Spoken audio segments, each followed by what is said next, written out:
I am Rebecca from ChemKnits, and today I want to dip dye some yarn.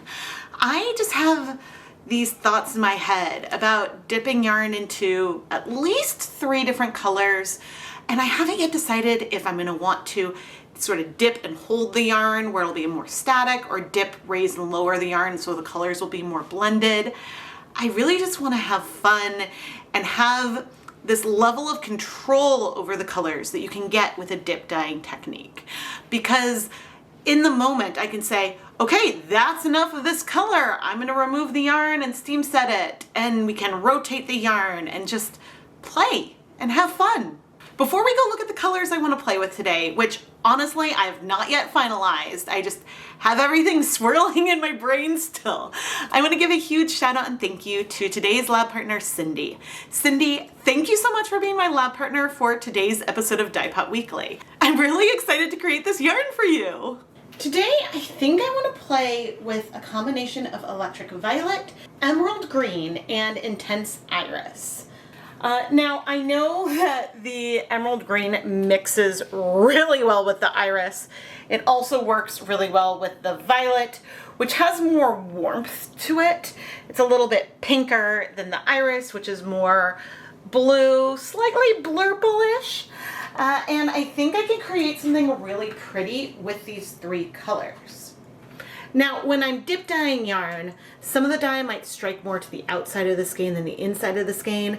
This is going to be a colorway that's going to have a lot of softness, a lot of dimension, even if I end up not raising and lowering the yarn all the time. The yarn we're going to dye today is Knit Pick's Stroll Fingering Weight yarn. This yarn is 75% superwash merino wool, 25% nylon, and I pre-soaked it in some plain tap water with no acid overnight. This yarn is really absorbent, so it really only needs 30 minutes or sometimes even less to get nice coverage on the yarn. But I like to try to share how long I have actually done the pre-soak, just in case that's a variable that could make a difference.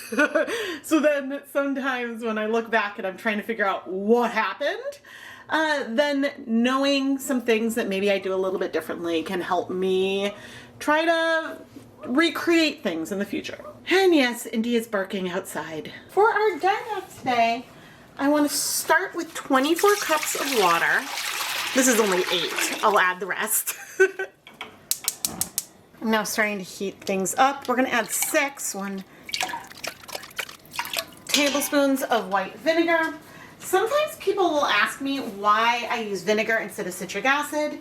And the answer is mostly habit. I found conditions that work with the vinegar, and when I started it was easier for me to find, and so that's what I still use. Now, in terms of our color, I really want to start with the green, but I'm not going to.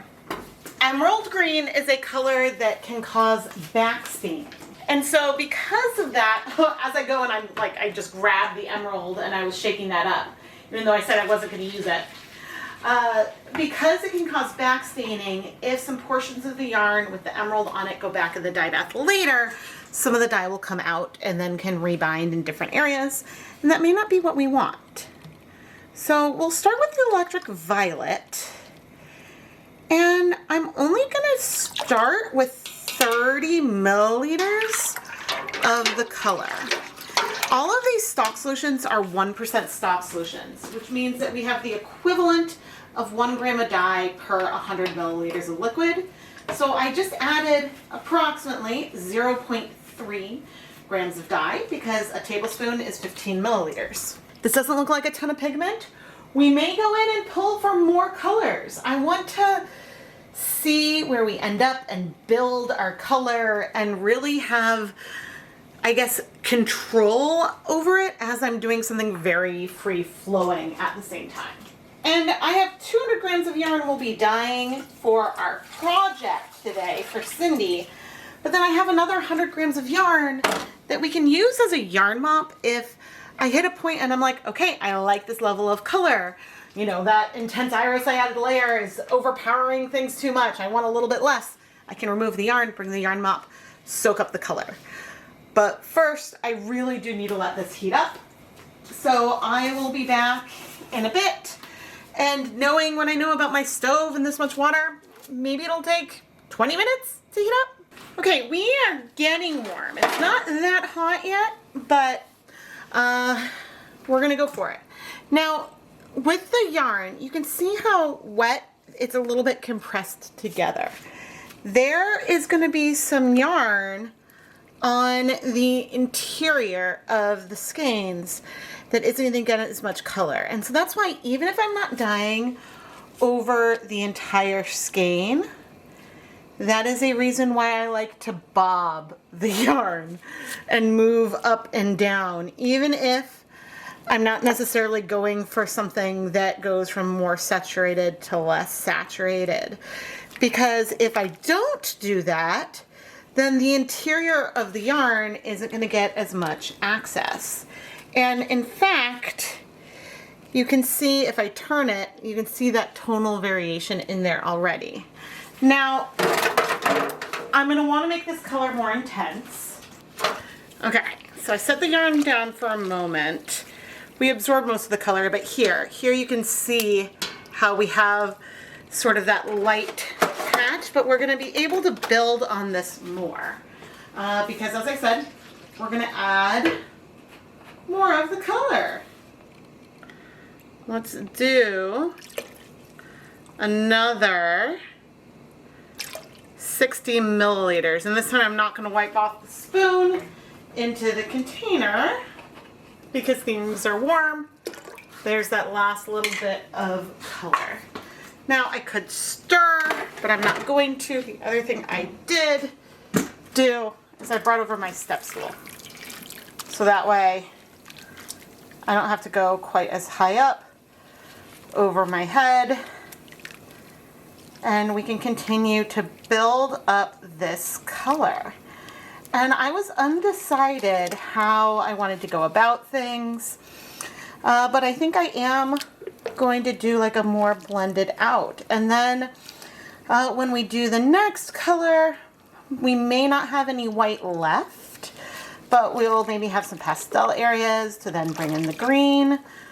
We'll see sort of where we go, but this definitely has built up the color more. You can see if I go in with the area that's a little bit whiter, there's not that much color left. And so from here I have a choice. What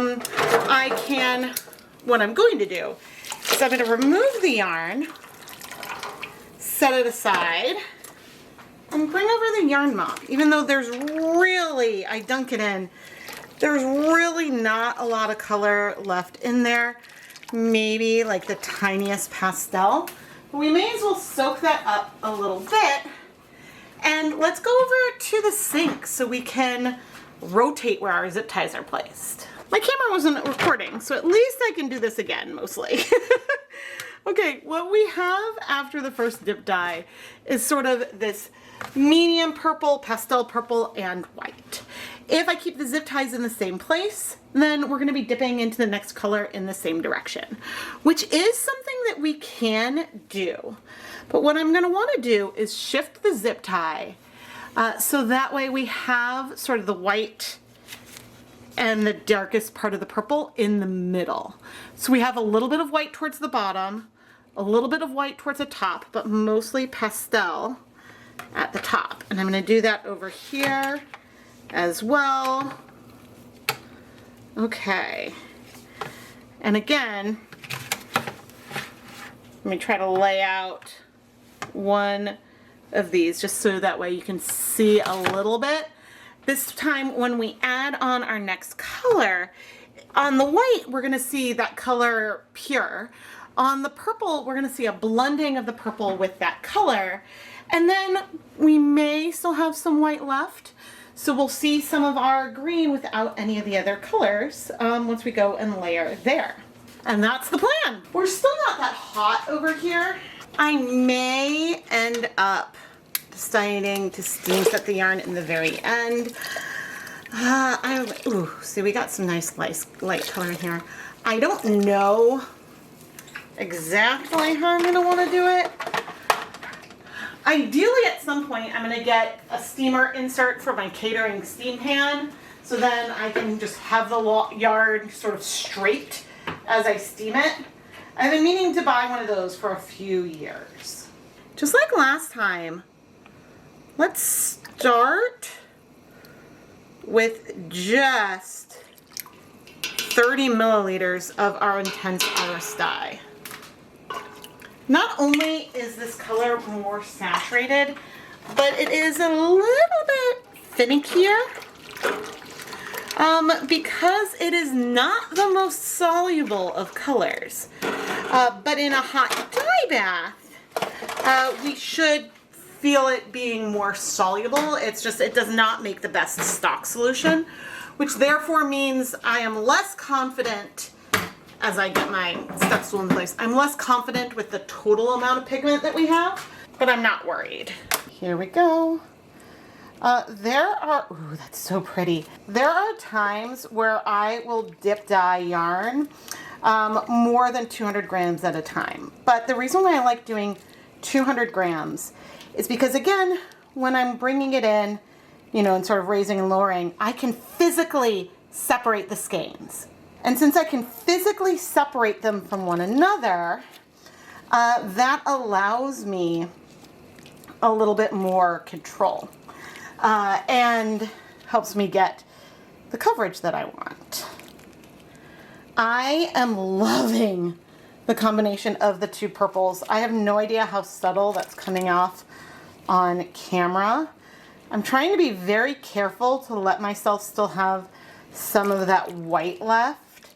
I have no idea where I'm going to move the zip ties to next time, because the white doesn't have to be at the very bottom next time. But that's the fun thing. I get to make it up as I go along. Okay, we're hitting a point where there is less color in here now, and I think I am pretty happy.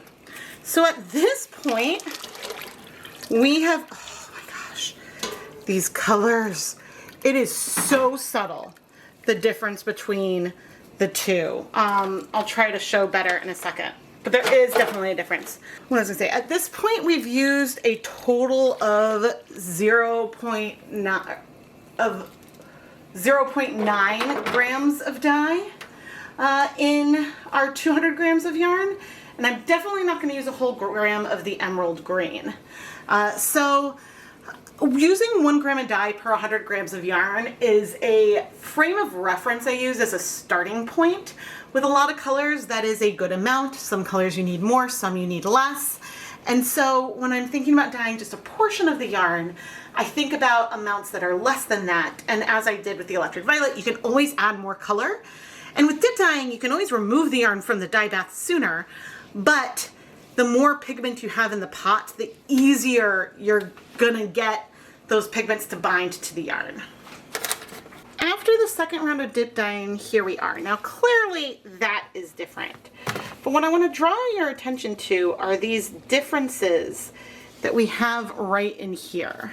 If it's overexposed a little bit on camera, you can read the more pink here from where the violet was versus the more blue, even if I reduce the exposure, the more blue from the iris.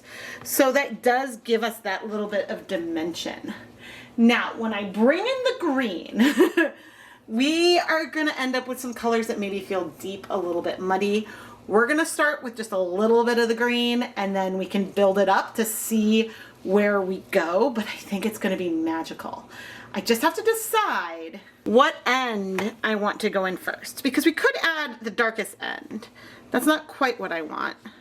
We could add, move the zip tie 180 degrees and go from here, which isn't the worst option, but maybe I should shift it just like this. Yeah. Have it be, it's not 100% the opposite of the way things were the very first time. So I have it with the white at the bottom, but at the bottom of one side, and then that light violet on the other. At least that is what I have attempted to do for both of our skeins here. And so then we can add the green. We have our areas here that we have the dimension of both of the colors. And then we can always decide to add more colors if we want. We've got lots of possibilities. But also we could dip into the green and say, nope, nope, and go and grab navy and add navy to it. You know, we're not done until I say we're done. But ooh, how is this gonna look with green over it? It's gonna be pretty. Emerald green is an intense color. Let's start with just 15 milliliters or 1 tablespoon. This is half as much as we used with the iris and 1/4 of what we used with the electric violet.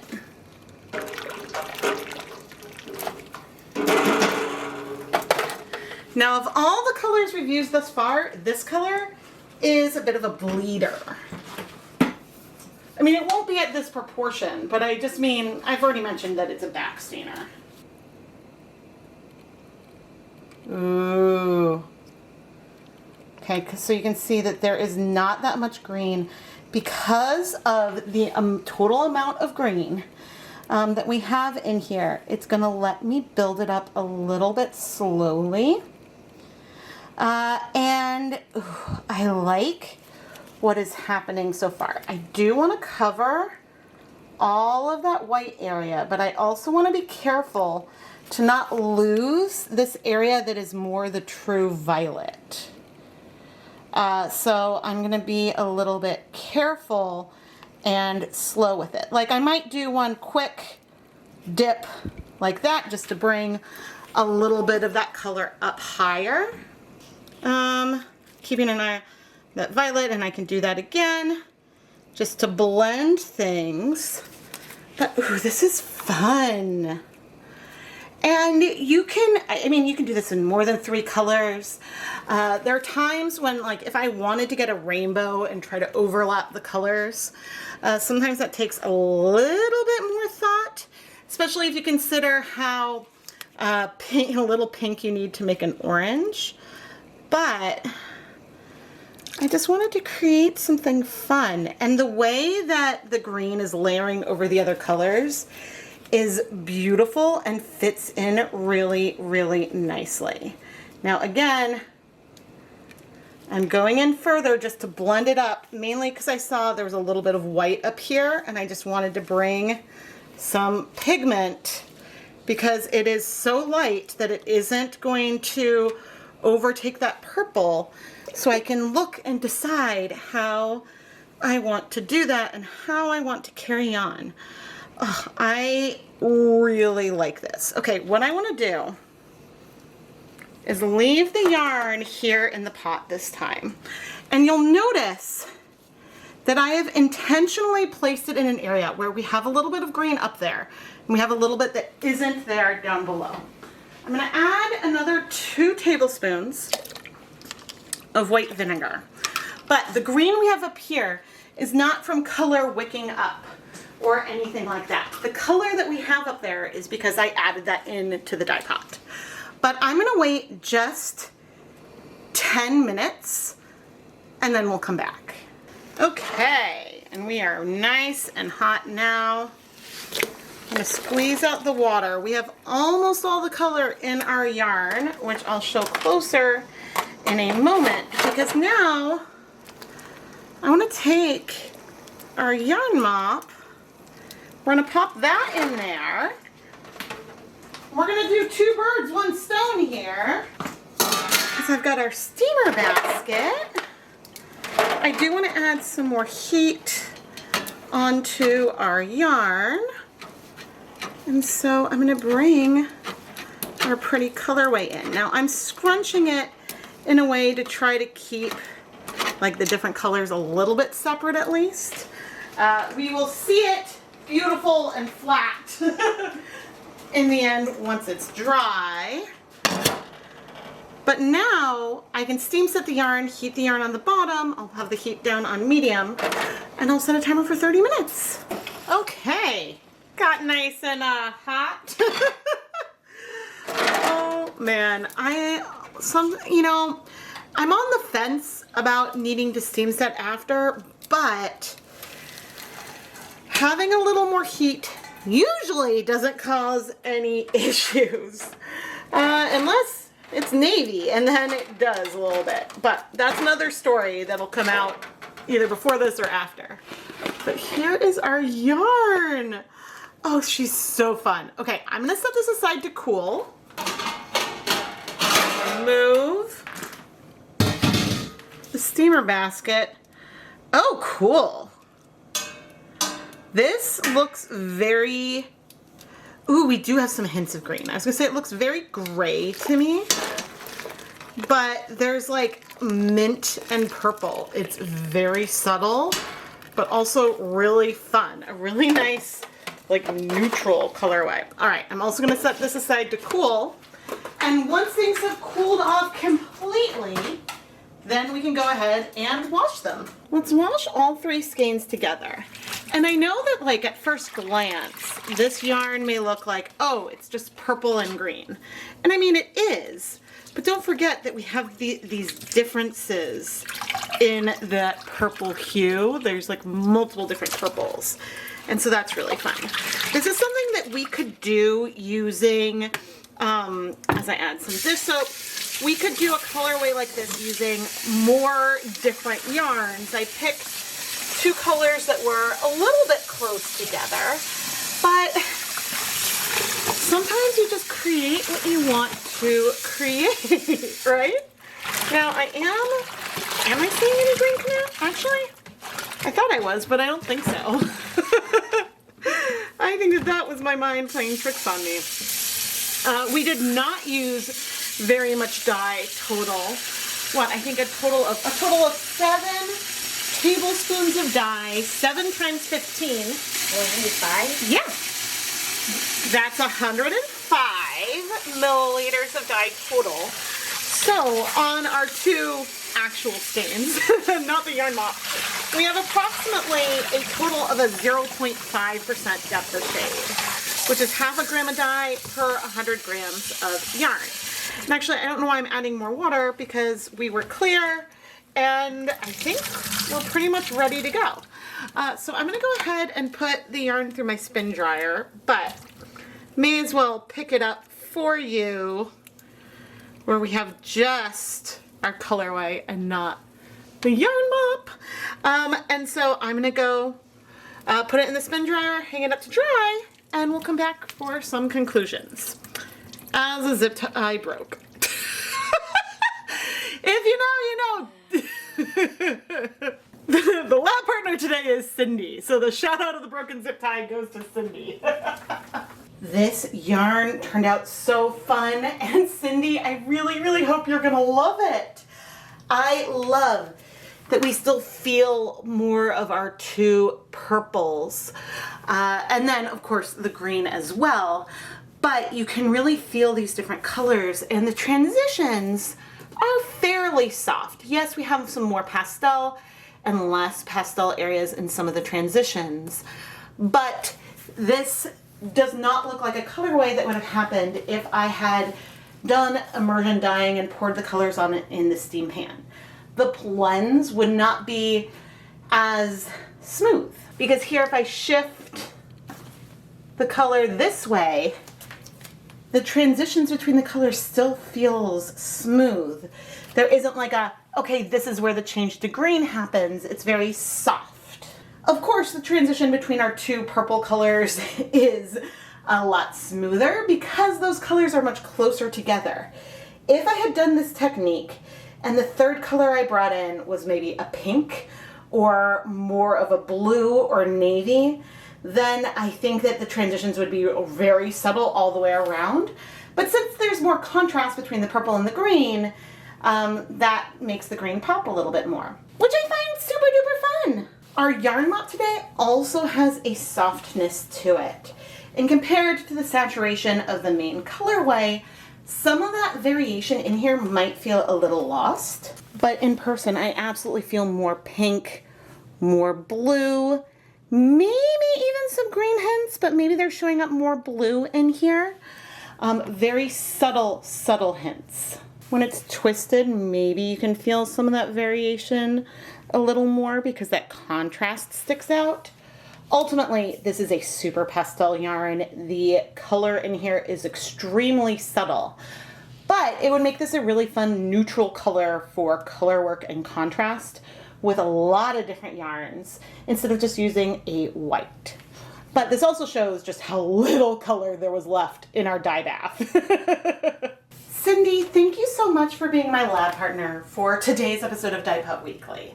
I had so much fun creating this colorway.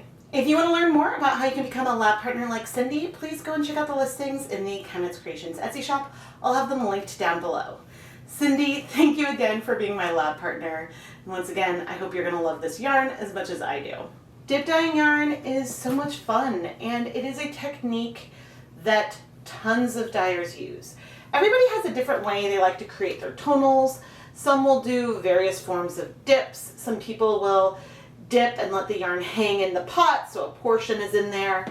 And you've seen me play around with doing a more continuous motion dip dye like I did here, and a more static dip and let it sit until the color is absorbed, and then dip and add more yarn in to get, it's more contrast between the different shifts and saturations of a particular colorway.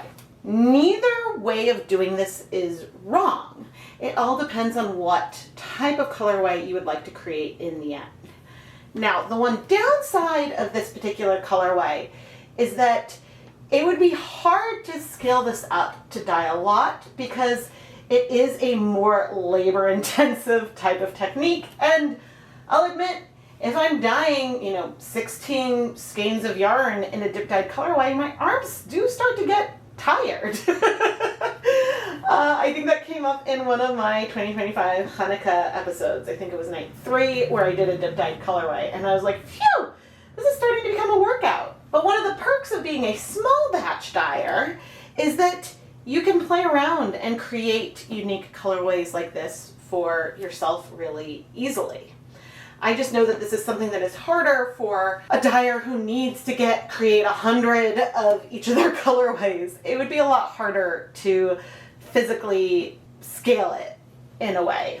This isn't to say that you can't get this type of colorway with a different type of technique. I just haven't personally achieved results like this using a technique besides dip dyeing. But that's the fun thing about dyeing yarn, is that there's so many different ways to do it. There's so many different ways to explore, and all of them are so much fun. So please subscribe and turn on notifications so you never miss a new video. I post at least twice a week, and sometimes even more frequent than that, and you don't want to miss any of it. I am Rebecca from ChemKnits, and thank you so much for watching.